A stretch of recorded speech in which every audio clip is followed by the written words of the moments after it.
Okay, so from our last discussion, we discussed motion in uniform acceleration or motion under uniform acceleration. Okay, so now let's have free fall.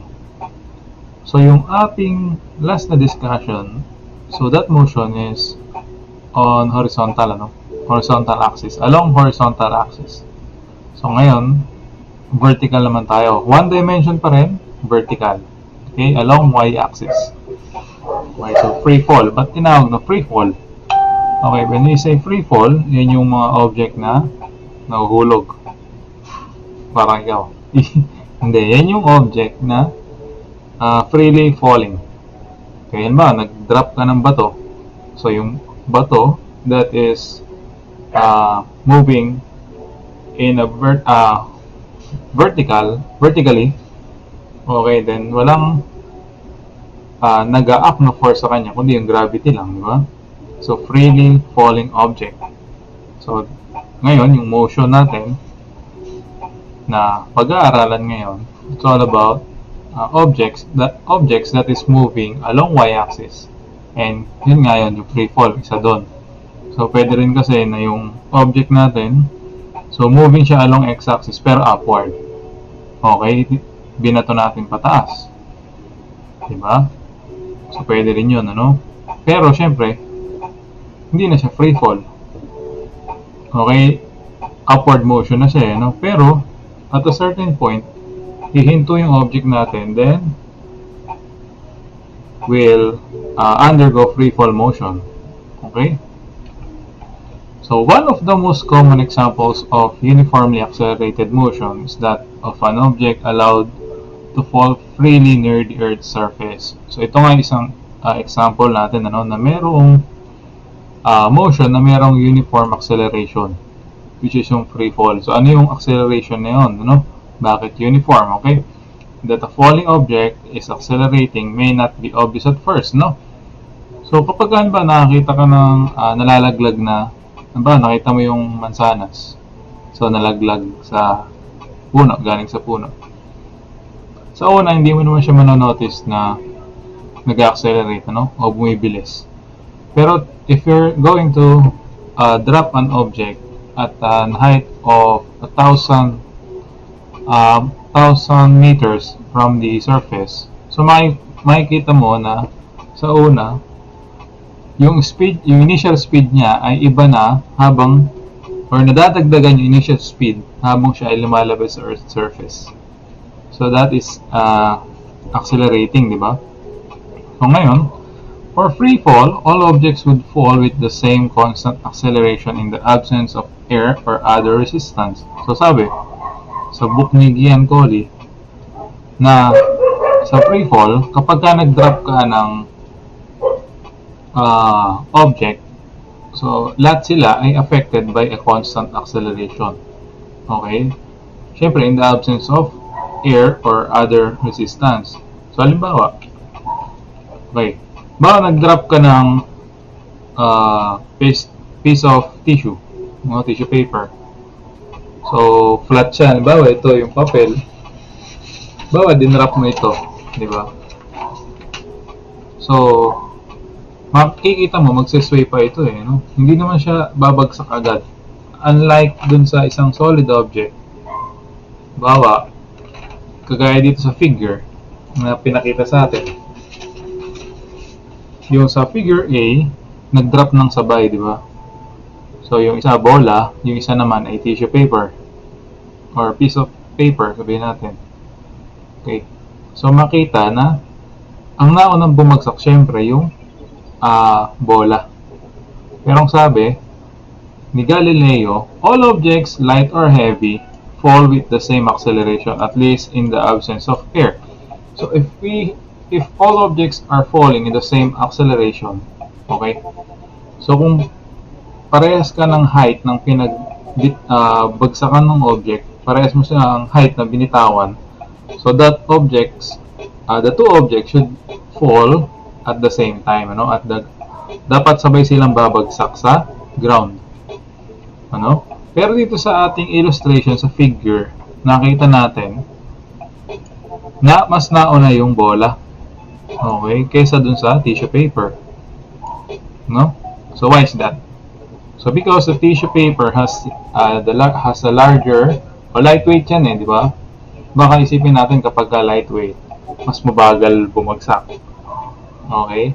So hindi So yung mass hindi nakakaapekto sa tawag din sa pagbagsak niya sa speed niya hindi nakakaapekto sa acceleration. Okay? So kaya mabagal bumagsak yung ating tissue paper kasi malaki yung surface area niya. So under dun sa ilalim ng tissue paper, so merong air particles, So yun yung air resistance natin tinatawag. So kaya napipigilan ng air molecules yung hangin. Yung tissue paper, Kaya siya hindi ganun kabilis bumagsak. Okay, pero pansinin natin dito, sabay na sila, halos sabay na, Ano ba mas mabigat? Siyempre, yung bola kaysa dun sa crumpled paper, Nung kinrumpled yung paper, ang nangyari, so kapag ba kinrumpled natin yung paper, ano mangyayari? Nadagdagan ba yung mass? Siyempre, hindi, Same amount of mass, kaya lang naiba lang yung shape. So, lumiit yung surface area niya. Okay, naging compact siya. Hindi na siya masyadong naapektuhan ng air resistance. So, sabay na silang bumagsak. Okay, so isa pang, we call this acceleration the acceleration due to the gravity at the surface of the Earth, and we give it the symbol G. So, ang tawag daw natin dun sa acceleration na nakaka-apekto dun sa isang falling object is the gravitational or the acceleration due to gravity. And ano yung value nun? Constant yun actually. And ang symbol niya ay G. So G is equal to 9.8 meter per second squared. So itong value na ito, so ito yung constant acceleration due to the gravity. So alam natin, any object that goes up, goes down. As long as that object is relatively near to the Earth's surface. So pansinin nyo, kapag dito lang sa Earth's surface, malapit ka sa Earth's surface, kapag nagbato ka pataas, babagsak Pero pansinin natin yung mga object na malayo sa Earth's surface, Hindi ganun kalakas yung pull ng gravity. At actually, yung nasa nasa labas na ng atmosphere, di ba? Mahina na yung pull ng gravity sa kanya kasi mas malayo na siya sa Earth's surface. Okay? So, syempre, naiiba rin yung pull of gravity depende dun sa latitude ng object, sa latitude niya, latitude ng object. So, nakadepende siya sa latitude ng Earth, or sa height. Okay? Basta mas malapit sa Earth, mas malakas ang gravitational pull. Pero sa mga problem dito sa physics, so mag-i-stick tayo with 9.8 meter per second squared. At tatandaan natin, ibang planet, okay, ibang planet, ibang gravitational acceleration din or acceleration due to gravity. Pag nasa moon ka, iba yung iba yung force ng gravity doon. So, iba rin yung acceleration mo due to gravity pagdating mo sa moon. Ganun yung mga dapat nating malaman na tungkol dito. So, we call this acceleration due to gravity. Okay, meron pa tayong isang figure. So, sabi natin kanina, with absence of air. So, ngayon, pansinin natin to sa figure A. Meron tayong bato, tapos feather. So, kung tatanungin tayo, anong mas mabigat? Siyempre yung bato.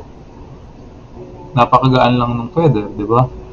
So, dito sa air-filled tube, may hangin sa loob ng tube.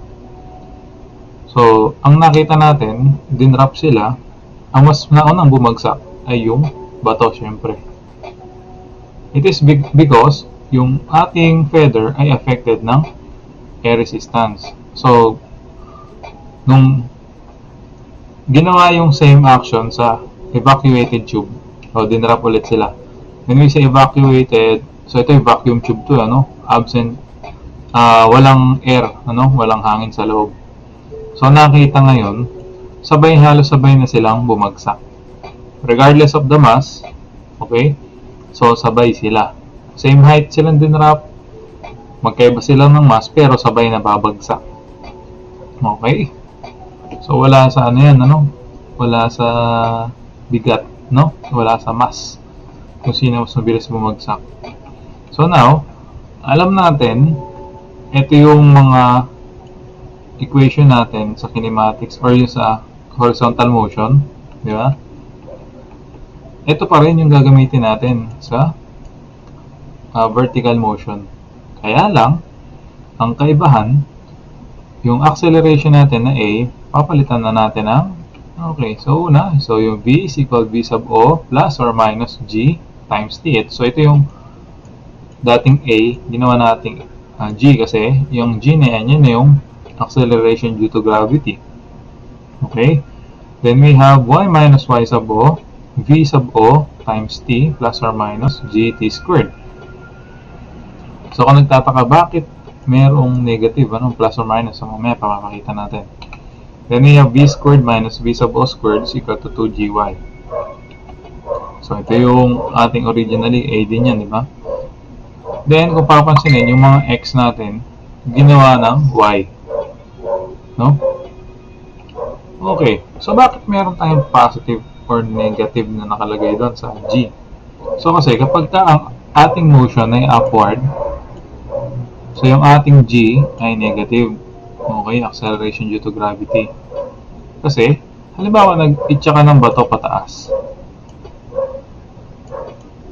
So at a certain point, at a certain height, yung bato na yan hihinto, di ba? So here, we have V sub O, tama? Yung initial na speed or velocity. Then at a certain height, hihinto siya. So, ang V na natin ngayon dito is 0, di ba? Then, yung ating, ano ba ang nangyayari? So, dito may value tayo sa V sub O. Mula sa V sub O, nagpupuntang 0, no? Yung V. Ibig sabihin, nababawasan yung ating initial velocity. Papabagal hanggang mag-0. So, ito yung maximum height na tinatawag. No, kapag nag-itcha ka ng bato, pataas, kung sa point na pinaka-peak niya, sa pinaka-mataas, or maximum height, so yung ating velocity doon ay 0. No? Humihinto siya sa ere. Then, babagsak ulit. Mula doon sa point na yun, mag-gain siya ng speed hanggang sa bumalik siya sa surface. Okay? So, kapag ka upward ang motion, tandaan natin, negative G tayo. Okay? Then, kapag ka downward, so positive G. Okay, so huwag malilito sa sign convention, ano? Now, let's have an example. Okay, falling from a tower, suppose that the ball is dropped.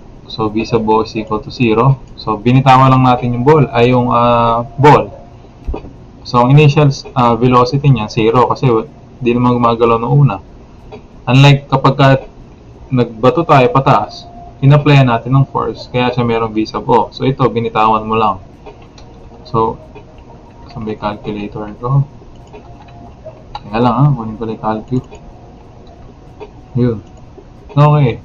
So, ang tanong sa atin, suppose that the ball is dropped from a tower, how far will it have fallen after a time?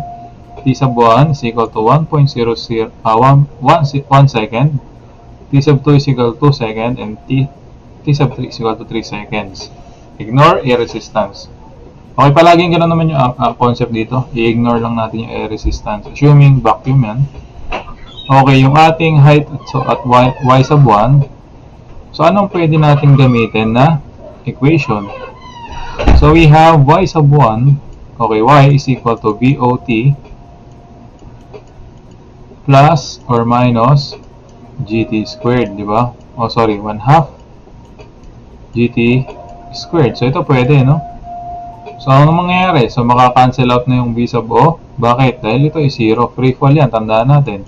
So, cancel out na to. So, we have Y is equal to V sub O. Ay, sorry. Cancel na nga pala. So, we have 1/2 gt squared. Okay, so meron tayo ng g, di ba? Yung t natin, ito. So, t sub 1. Okay, at t sub 1 equal 1 second. Okay, substitute lang natin y is equal to, okay. So, nakita positive yung sign, ano? Kasi downward yung motion. Okay, so padagdag, di ba? So, we have 1/2 times 9.8 meter per second squared times, so t squared, so 1 squared. So, we have y is equal to 4.9 meters. Okay. So, ganun lang kadali. So, we have y sub 1. Then, at t is equal to 2 seconds, t sub 2 is equal to 2 seconds. Okay, so y is equal to, same lang, pasok natin, 1/2 times 9.8 times 2, yung time natin, squared, ano? So, we have, so 4 times, 4 divided by 2 is 2. So, we have 2 times 9.8. So, that will be equal to 19.6 meters. Okay, ibig sabihin, at after 2 seconds, di ba, nandito ka na, yung na-travel na niya ay 19.6 meters. So, tingnan natin ngayon at 3 seconds after. Okay, t3 is equal to 3 seconds. 3 seconds now. So, y is equal to 1/2 times 9.8 times t squared. So, yung 3 squared. So, we have, okay, so 9 over 2 times 9.8. Sinimplify ko lang, ano, yun, 3 times 3 is 9. So, calculate tayo. So, that will be equal to, okay, so 9 times 9.8 all over 2 is equal to 44.1 meters. Okay, so sana malinaw yung part na yan. So, we have y is equal to 44.1 meters. Ayan, ganda lang kadali. So, alam mo lang yung concept, no?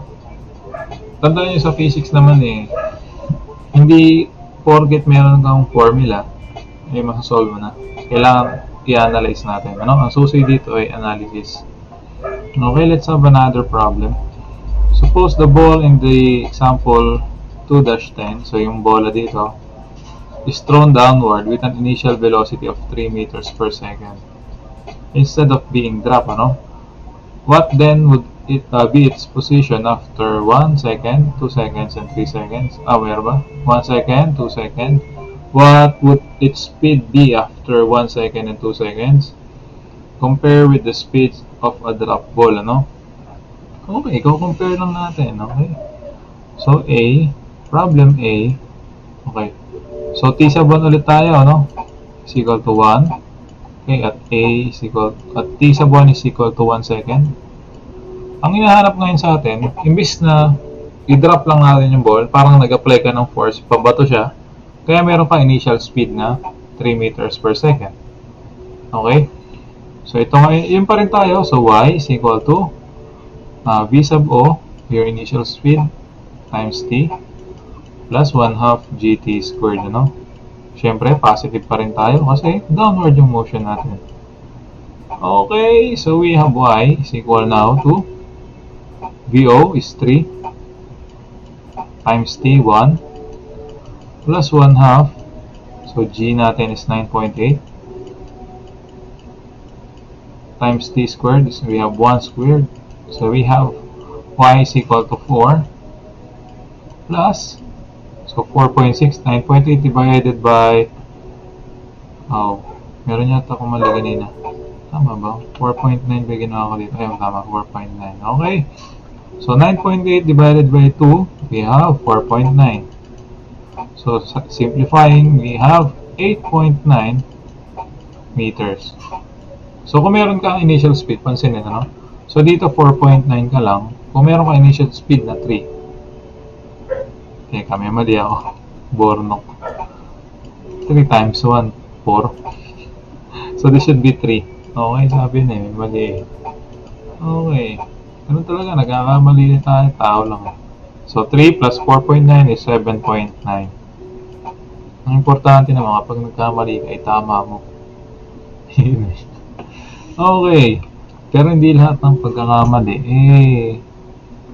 magagamat na pagka itinama mo. No? Hugot pa yan. Okay, so T sub 2 naman tayo. So, T sub 2 natin is equal to 2 seconds pa rin. Diba?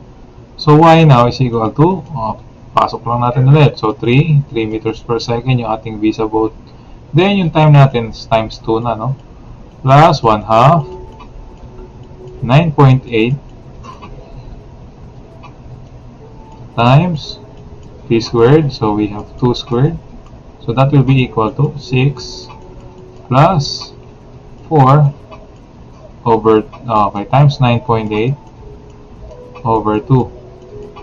Okay, so calculator na tayo dyan.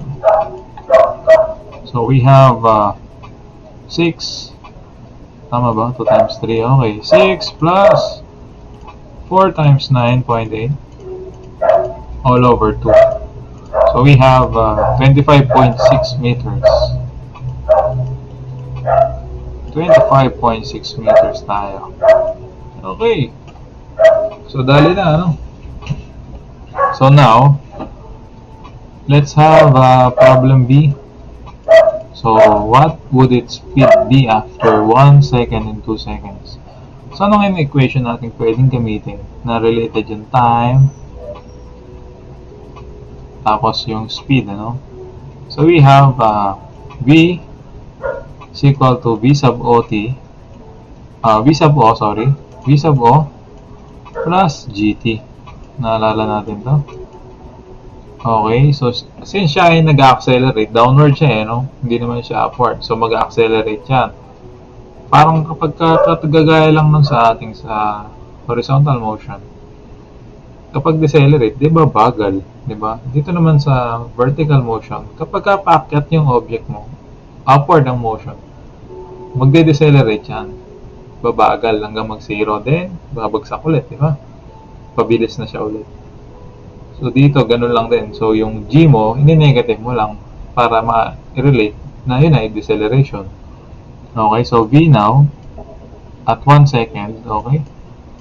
So, having initial speed or velocity of 3 meters per second. So, kapag kaya ay pababa ang motion, pabilis siya, no? So, we have plus 9.8 times 1. So, anong mangyayari? So, V after 1 second will be equal now to, so 3 meters per second plus 9.8, that will be equal to 12.8 meters per second. Okay, so another, yung 2 second natin at T. At T is equal to 2 seconds. Same equation, V is equal now to VO plus GT. So, this is G, no? So, VO natin is 3 pa rin. Yung pa rin ang initial plus. Okay. So, plus G. Ano yung G natin? 9.8 times 2. Okay. So, we have 3. 3 plus 9.8 times 2. That will be equal now to 22.6. So, after 2 seconds, yan yung speed ng ating, or velocity ng ating bola na initya pababa. So, sabi, compare daw natin with the speeds of a ball drop, drop ball, kapag ibinagsak lang versus yung pabato mo, na pababa. So, yung pa rin equation, so V at T sub 1, T is equal to 1, so VO mo plus GT pa rin, di ba? Kaya lang ang mangyayari, makakancel na yung V sub O. 0 na yan, di ba? Kasi drop ball ka lang, So, V now will be equal to G times T. So, 9.8 times 1. So, that will be equal to 9.8 meters per second. Nalimutan ko pala unit dito. Meters per second. So, this is 22.6. So, pansinin yung differential ng dalawa. So, 12.8 plus 9.8. So, obviously, kapag ka nag-apply ka ng force or nilagyan mo ng initial speed yung isang object, pabato mo siya kaysa sa drop lang, mas mabilis syempre bumagsak yung pabato mong object, ano? Yung pabato na pababa, ano? So, nakita naman natin mathematically na mas mabilis nga yung pabato kaysa dun sa drop lang, ano? So, kunin din natin isa para masaya. So, v sub o, 0 pa rin. Then, 9.8 times 2. Di ba? G times T. Pero in T is equal to 2. So, 9.8 times 2 will be equal now to 19.6 meters per second. Okay, so comparing these two, mas mabilis talaga yung meron kang initial speed or velocity, no? So, another example, okay, so ball thrown upward. So, ito na isang example ng free fall problem na. So, initya mo yung object. So, expected mo, after the object reach its maximum height, babalik yan, ano, babagsak ulit at the same position sa kamay mo, di ba? Assuming that yung pagkakabato mo ay very precise, it follows a straight line, ano, babalik sa kamay mo yan. So, a person throws a ball upward into the air with an initial velocity of 15. Remember, class, that any object, if you throw that upward, so meron siya initial velocity. Okay? So, that object will not ascend. That object will not goes up if you do not apply a force wherein that force tends that object to have an initial velocity. Okay? So, hindi gagalaw yan kung hindi mo apply ng force. Di ba? So, yung force na yan, ang gagawa ng initial velocity. Okay? So, wherein, upon the release, nag-release ka ng object, so, yung nagawa mong initial velocity ng object mo is 15 meters per second.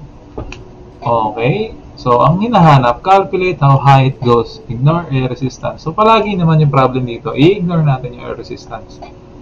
Okay? Kasi, syempre, kahit na sabihin mong maliit, meron pa rin effect yan sa object mo. Diba? Okay. So, balik tayo sa problem. Okay. Si ate daw, binato niya ngayon pataas. So, meron ka initial speed. Tandaan na, lahat ng object na going upward has an initial velocity. Okay. So, dun tayo. Okay. So, anong pwede natin gamitin equation? So, ang hinahanap sa atin is yung y, ano? Ano daw yung maximum height? Ito. Mula sa kamay niya, syempre. Mula sa kamay, ano yung highest na travel or yung maximum height na travel nung bola. Okay, so ano equation? So, pwede natin gamitin is yung v squared minus vo squared is equal to 2gy. Pansinin, ano, equation natin na to, meron tayo nito, tapos meron din tayo ng g constant yan, ano, yun ang masaya dito eh. Sa ibang problem, kung tatlo yung variable dyan, di ba? Madalas, dalawa yung unknown, may mga ganun, ano? So, hindi mo magagamit unless isa na lang yung unknown. Okay, so dito, bonus na ganyan isa kasi yung G natin is a constant, during 9.8 meters per second. Okay, so ito pwede. So, anong sinabi ko kanina? Yung object natin na traveling upward, di ba? Meron siya initial velocity. May value ka dyan. Di ba? Yung VO mo. Then, at a certain point, at maximum height that the object can reach, ano? So, ang V mo, magsi-0. Okay, kahit anong object na ay itcha mo pataas, at a certain point, hihinto yan. Wherein that point is the maximum height. V is equal to 0. Then, babagsak na ulit. So, apply natin dito. So, V squared natin, di ba? V squared minus VO squared is equal to 2gy. So, hinahanap natin yung y. So, solving for y, we have V squared minus VO squared, V sub o squared, all over 2g. Okay. So, y is equal to, So v squared will be equal now to 0. So we have a negative VO squared all over 2G. Okay, substituting the value, so we have negative, so VO natin is 15 meters per second squared all over 2 times G, which is 9.8. So dito na ngayon papasok yung sign convention kung ikaw cautious ka sa pagsosolve. Kasi, sa umpisa pa lang, makikita mo na negative yung taas, positive yung baba. So makukuha kong y dito is negative, ano? So meron bang negative na height? Pwede namang magkaroon. So halimbawa, ito yung kamay ni ate. So ito yung reference point mo. Kapag yung object mo, nandito ang kanyang displacement, so dito mo siya pinabagsak, di mo sinalo, no? Nauto ka. Hinitya mo, di mo sinalong gano'n. So, reference point mo sa kamay, ang height mo dyan negative. So, assuming na yung lahat ng object above your hand, or lahat ng object, basta yung height above your hand, or yung distance above your hand is positive y, and yung sa ilalim is negative, ano? So, meron kang negative na y. So, this is negative y. Isa-set mo ngayon na yung y mo is negative. Okay? So, ano pa isa nating mahalagang sign convention? Any object that has an upward motion has a negative acceleration due to gravity. So, ini-negative mo itong 9.8 mo. Diba? Kasi magde-decelerate ka papunta ka na 0. So, ini-negative mo siya. Okay, so magiging positive na ngayon. Diba? So, we have negative 15 squared all over 2 times negative 9.8. So, we have negative, nantok na ako, 15 squared all over 2 times negative 9.8. So, that is equal now to 11.48. So, we have 11 point, alisin na natin positive, ano? Okay, so we have 11.48 meters. So, yun. Nakikita nyo na analysis lang lahat. No? Buenas kapag ang problem it's direct substitution, pero merong mga tricky na problem na kailangan i-analyze muna. Okay. So, 11.48 yung height. Pagka tinanong ngayon kung anong distance, total distance traveled ng bato, o i-analyze mo ngayon, di ba? So, yung distance traveled, paakyat, di ba? Dalawa, paakyat tsaka pababa. So, naniniwala ba kayo na yung distance niya traveled paakyat, yun lang din yung distance niya matatravel pababa? Oo. Okay, so totoo yun. Y is equal to y. Ba, y sub 1 yung paakyat, y sub 2 pababa. So, y sub 1 is equal to y sub 2 unless, yun nga, yung mauto si ate, hindi niya sinalo. So, meron kang negative y dito. So, madadagdagan, kapag ka ganito, i-assume mo na, yun na yung y sub 2 mo, dahil distance travel tayo, puro addition yan. Okay, pero na lang kung displacement. Ang usapan, ano, magano ka na ng sign. Pero since yan ay distance travel, puro positive ka, puro plus. Ano? So, kapag ka sinalo mo ulit, y sub 1 is equal to y sub 2. Pero pag hindi, so y sub 1, bawa ito y sub 3 itong sa ilalim. Positive na ulit tayo dyan, ano? So, ang total distance travel mo dyan, so y sub 1 plus y sub 2 plus y sub 3. Okay, yun yung total distance travel mo. Yun yung kaibahan, ano? Pero tinanong lang sa atin yung maximum height or yung how high, di ba? How high. Ibig sabihin yung maximum height niya na naabot. Pwede rin naman, kung orasan ka, bibigyan ka ng ilang segundo. At the time is equal to this amount of seconds, ano? Gano'n siya kataas. May mga ganong problem. Okay, so pili ka lang doon sa equations. Pwede mo magamit. Okay, so another problem. Ito, last problem na siguro to. Last na. Naantok na ako. Okay, ball thrown upward at the edge of cliff. Nga, nasa nandun ka sa dalisdis ng bundok. Okay, so suppose that a person, of example, wag na yan, nagpasa natin itong part na yan, yung problem. Kasi duktong-duktong yung mga examples na yan, okay, throw the ball upward. Okay, so dito sa example na to, okay, yung isang tao na yan, nasa dalisdis siya ng bundok, di ba? At the edge of cliff.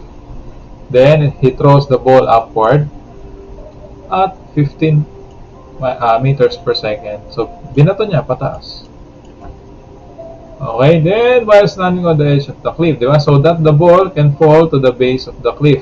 So ito yung kanina, pinakita ko sa inyo, di ba? Yung si ate.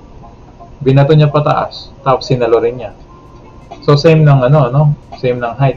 Taas, baba. So ito naman ngayon, yung problem natin, initya niya, tapos pinabagsak niya, no? At ang reference point natin dito, yan yung y is equal to 0 mo. Okay. So, actually, pinakita rito.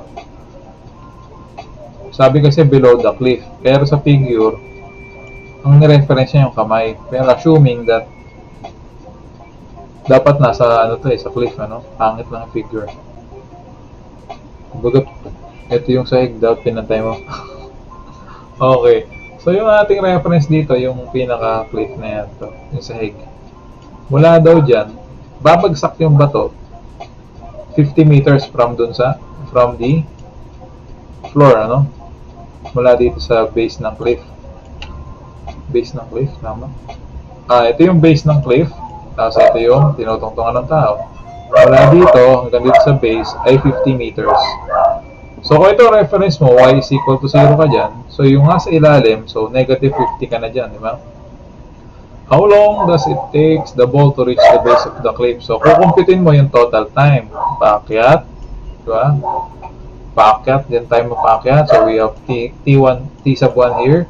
Then, yung total time mo pababa. Diba? Diretso na yan. Pagbaba niya, hindi naman hihinto dito yan. So, we have T sub 2. Okay? Then, what is the total distance traveled by the ball? So, kukunin mo lang yung y sub 1. Then, y sub 2. So, kunin natin to as buo, no? Y sub.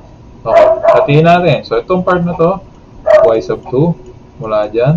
Tapos ito, y sub 3. Diba? And yung y sub 3 mo, given na. So, 50. Okay. Makuha mo lang yung y sub 1. Meron ka na rin y sub 2. Diba? Kasi, pantay sila dito. Then, okay. Ignore air resistance pa rin. Okay. So, yung analysis dito, madali lang naman. Pero meron ding analysis na mahirap. No? Yung mapapaisip ko muna. So, simulan natin. So, dalawa kasi, no? Nahati siya, di ba? Isusum ko lang, ha? Okay, di ba? Ganyan siya.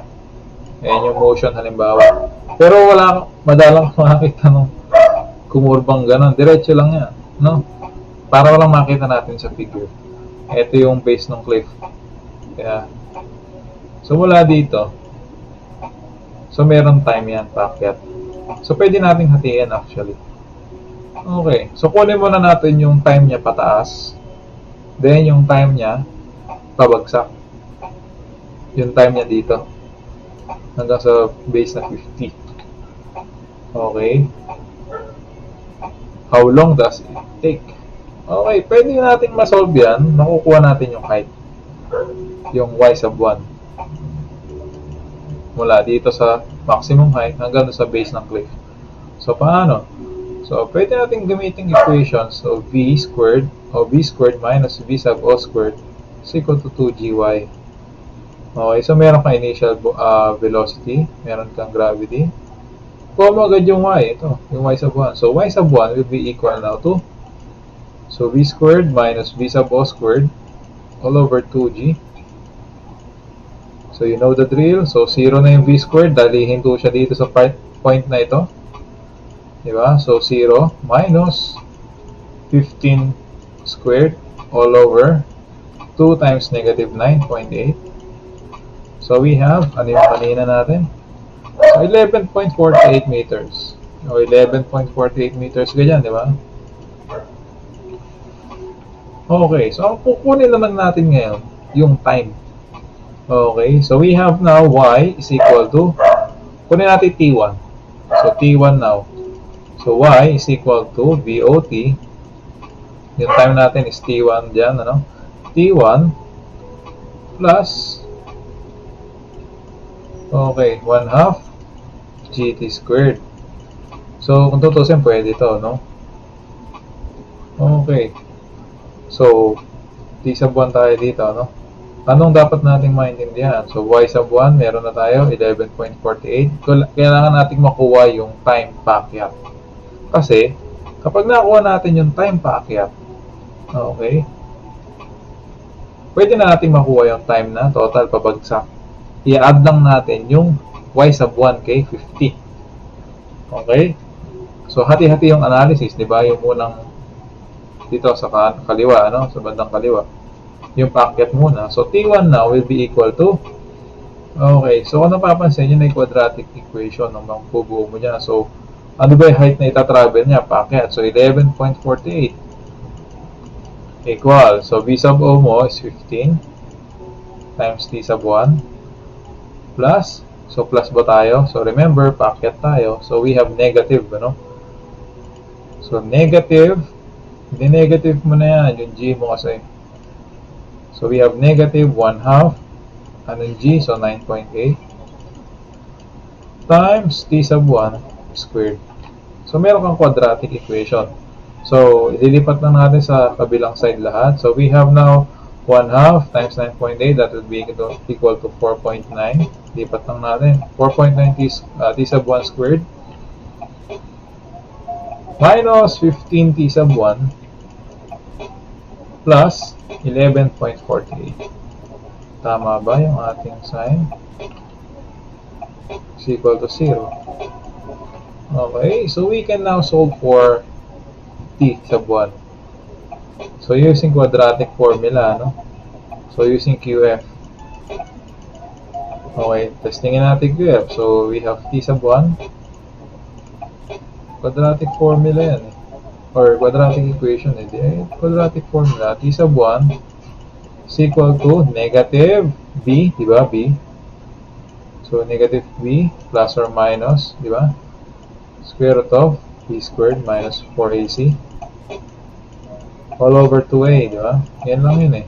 So dito, ang A natin, ito, A, B, and C. Sana malinaw sa part na yan. Okay, so burahin ko lang, ano? Pinalala ko lang yung quadratic formula. So you have now negative, okay, negative 15, so yung B. So plus or minus, square root of B squared, so we have negative 15 squared, minus 4 times 4.9, yung A natin, times yung C, 11.48. Okay, then all over 2A. Times mula, so 4.9. Gamitin ng calcu. Okay, so salpak-salpak lang. So we have negative times negative, so we have negative 15. O 9 natin plus. So plus square root of negative 15 squared. 15 squared minus 4 times 4.9 times 11.48 all over 2 times 4.9. 4.9. Okay, so equals. So napakaliit na ito, no? Nakuha natin.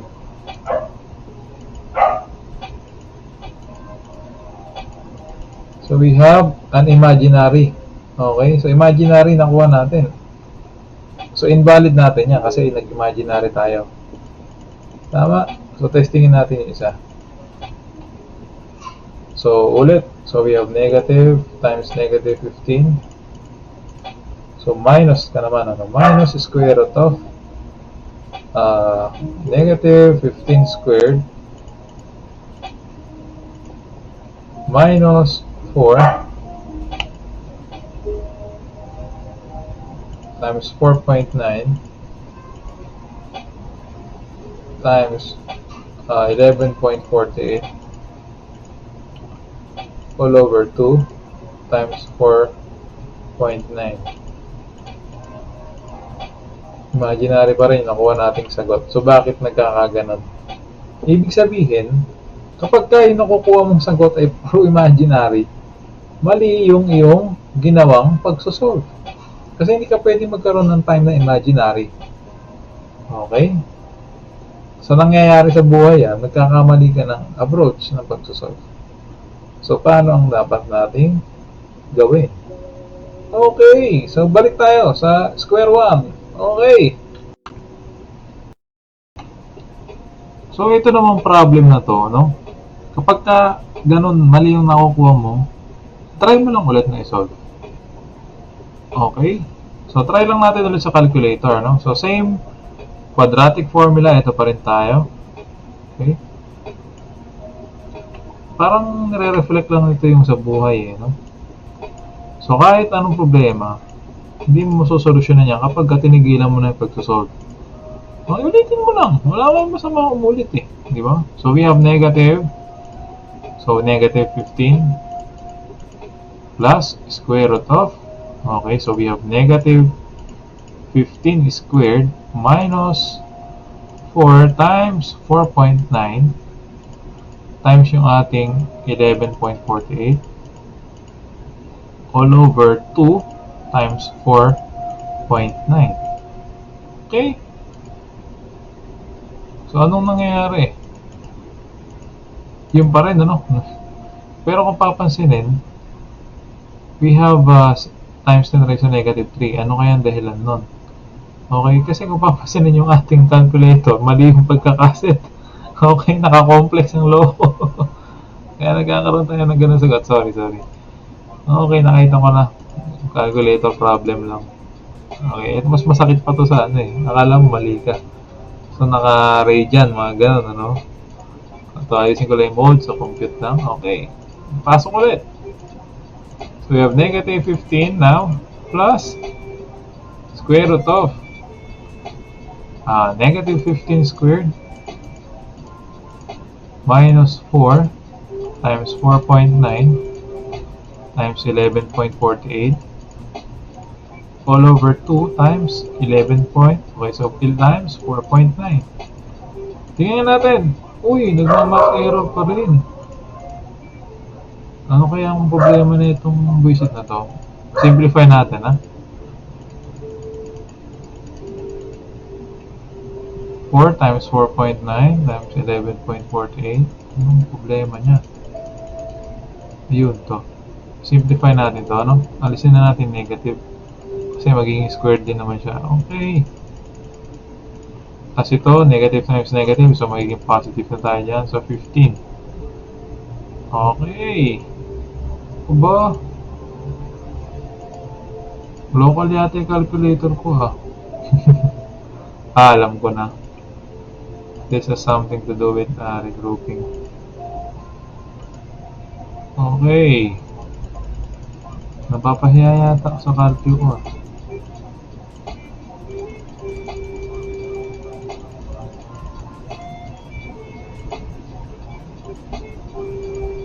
Anong problema? Kasi dito naman sa calculator ko, nasusolve ko siya. May lihim na hiwaga. May hiwagang nakabalot sa calculator. 4.9. Tama naman. 2A. 11.48. No, tama naman yung ano ko. Bakit gano'n? Hindi nga, restart ko yung calcio. Okay, mukhang naglolo ko. Sorry, ah. So, we have 15, ano? Plus square root of 15 squared minus 4 times 4.9 times 11.48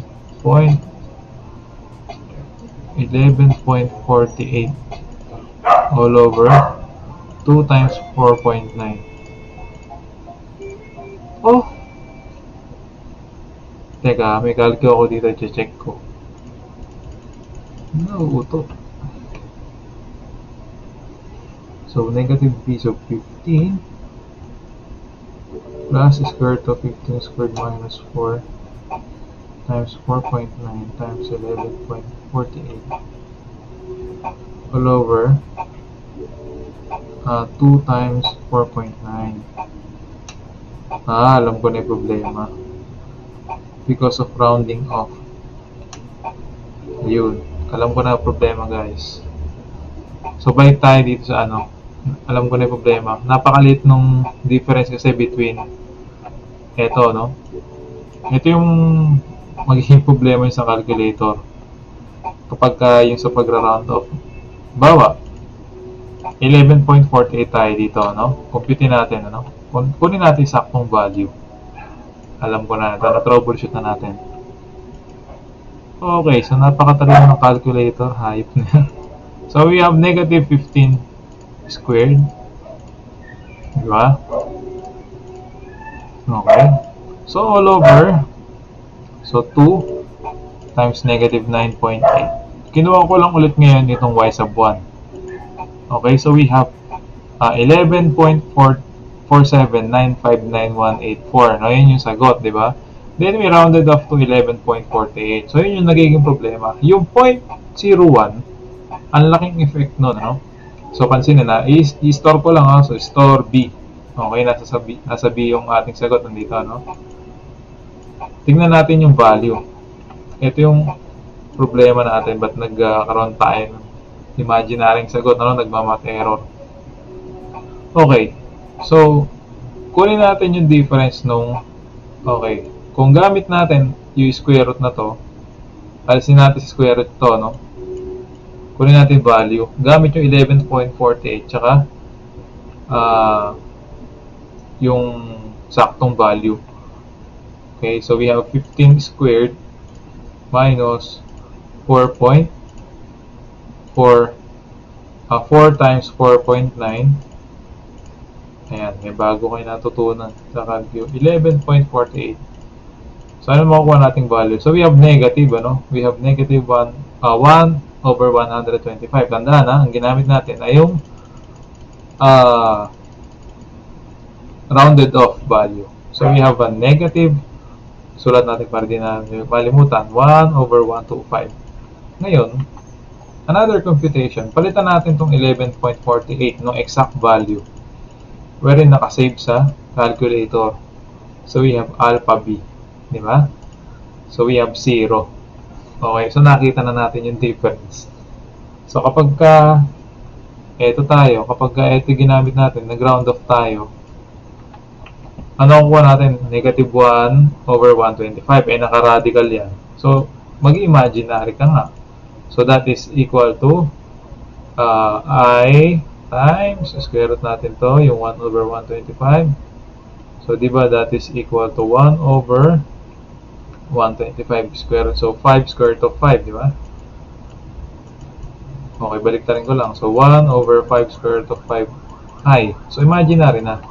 So, pansinin, yung nangyari, nung ginamit ko exact value, nag-0.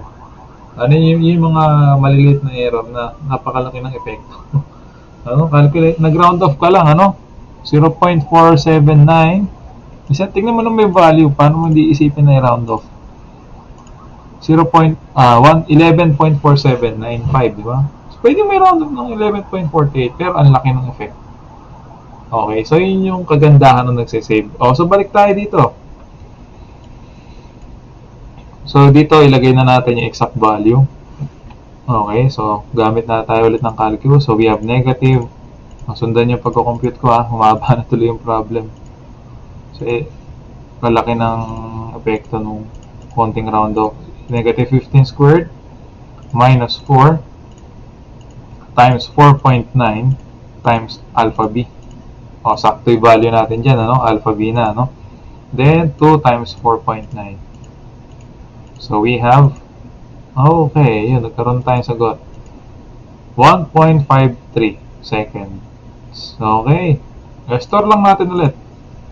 Alpha C naman ngayon. Shift store C. Okay, nakasave sa C. Para sa future calculations, magamit natin. Pero lagay natin dito, T sub 1 is equal to 1.53. Okay, seconds.